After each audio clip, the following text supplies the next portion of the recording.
Hi, we are educating you guys on the digestive tract.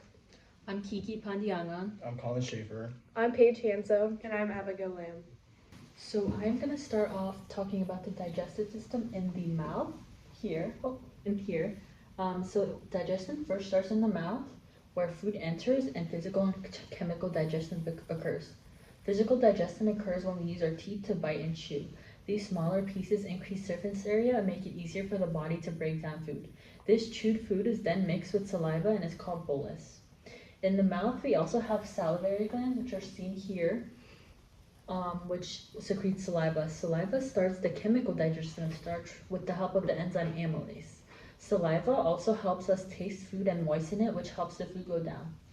After we swallow the bolus, it goes down the pharynx, passes the epiglottis, and then it reaches a sphincter called the upper esophageal sphincter, which this is what prevents air from going into the esophagus and down our digestive tract.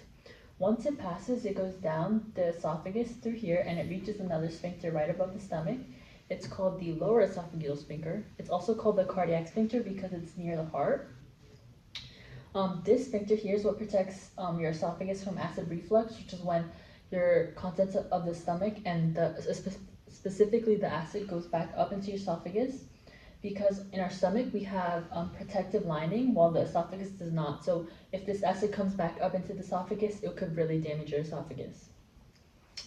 After you swallow it and the bolus goes down through the esophagus, it hits the stomach, and the stomach is where the bolus mixes with gastric juice and is now called chyme.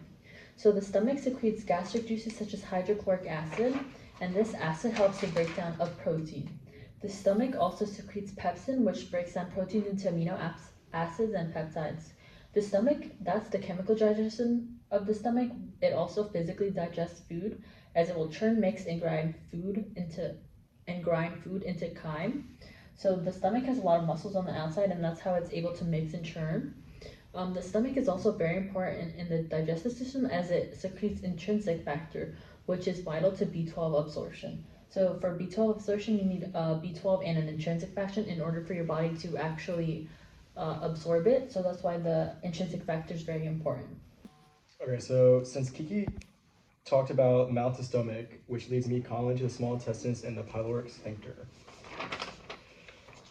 The pyloric sphincter acts as a gatekeeper. Its main job is to regulate the flow of partially digested food, or chyme, from the stomach into the small intestines. It also prevents backflow, protecting the stomach from bile and pancreatic enzymes. The key points with the pyloric sphincter: no digestion or absorption happens here, and ensures that the small intestines isn't overwhelmed by too much chyme at once.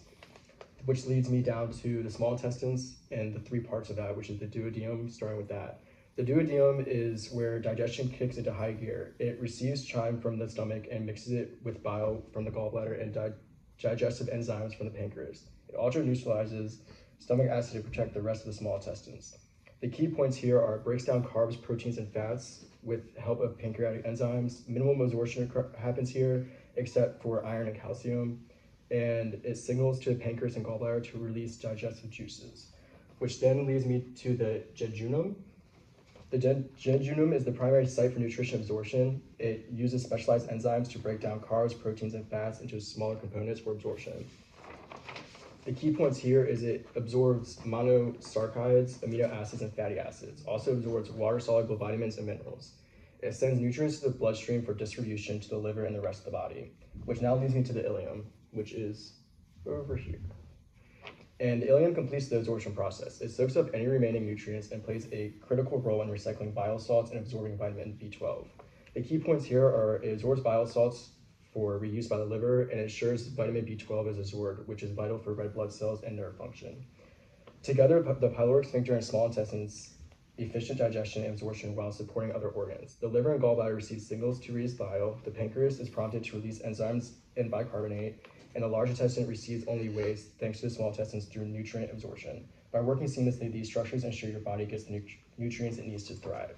My name is Paige, and I'm going to continue your education on the digestive tract. Prior to this point, Kiki and Colin have talked about the digestive tract starting from the mouth, going down to the esophagus and into the stomach. as well as the pyloric sphincter, the small intestine, and ending up in the ileum. So I'm going to be talking to you guys about the accessory organs. The accessory organs consist of 4 additional structures that support primary functions of an organ system. So starting off, the liver produces bile that helps break down fats and in the small intestines, as well as producing bile. It also plays a role in the filtering the blood. The liver is located right under this body, underneath the ribs. So the liver macronutrients consist of carbohydrates, fats, and proteins. These nutrients provide energy for the liver. So the gallbladder is the pear-shaped organ, and it's located on the right side of the body underneath the liver. So here's the liver, and then right underneath is the gallbladder. The function of the gallbladder is store and concentrate bile. It stores bile produced by the liver, and then while storing, it also concentrates and releases the bile when needed. So the macronutrients of the gallbladder consist of fiber. The fiber prevents gallstones by improving bile flow, and it's found in fruit, vegetables, and whole grains. It's recommended that you intake 25 to 30 grams per day. Another macronutrient consists of healthy fats. Healthy fats stimulates bile production, helping your gallbladder to be active. And then it's also focused on the omega-3 fatty acids and the monosaturated fats. It causes you to avoid trans and excessive saturated fats. From the gallbladder, the pancreas is connected to the small intestine and the gallbladder. So right here, this is the gallbladder, and the small intestine's right here, and it's all connected. This gland helps with the digestion and regulating the blood sugar. It also produces digestive enzymes that break down fats, proteins, and carbohydrates. Having a function with 2 main roles of this accessory organ is the digestive and hormonal functions. So the hormonal produces hormones that help regulate the blood sugar levels and appetite, and then the digestive produces bicarbonate to neutralize stomach acid in the small intestines. So as well as producing insulin and glucagon from the hormonal axis, the macronutrients in the pancreas digest protein, carbohydrates, and fats. The protein is the trypsin and the quinotrypsin and the enzymes that break down proteins. The carbohydrates is the amylase enzyme that breaks down carbohydrates into the sugar, and the fats is the lipase an enzyme that breaks down fats, leading into the elliptical valve. The elliptical valve is the organ/sphincter in the GI tract that connects the small intestine to the large intestines, located in the lower right quadrant of the duodenum. The IPV regulates the flow of liquid waste from the small intestines to the large intestines. This prevents material from returning back into the small intestines. It acts like a barrier to prevent reflux from the colon into the small intestine. So overall, this is the accessory organ part of the digestive system. And now on to Abigail with the large intestines, rectum, and anus. Hi, my name is Abigail, and I'm going to continue your education on the digestive tract. At this point, Kiki, Colin, and Paige have shared how food is traveled from the mouth to the ileocecal valve. As we learned from Paige, this ileocecal valve regulates the flow of liquid waste from the small intestine to the large intestines. Now we're going to dive right into the tail end of the digestive tract, which includes the large intestine, the rectum, and the anus. Let's dive right in. First, I want to discuss the functions of each of these organs. The main role of the large intestine is to reabsorb water so that the body does not lose it. In this process, water and minerals are passed through waste, which may include things such as unabsorbed nutrients, fiber, or bacteria, to the rectum, creating this image of water to stool. In simpler terms, your large intestine takes in these digested foods, absorbing mostly all of the water, leaving a solid behind.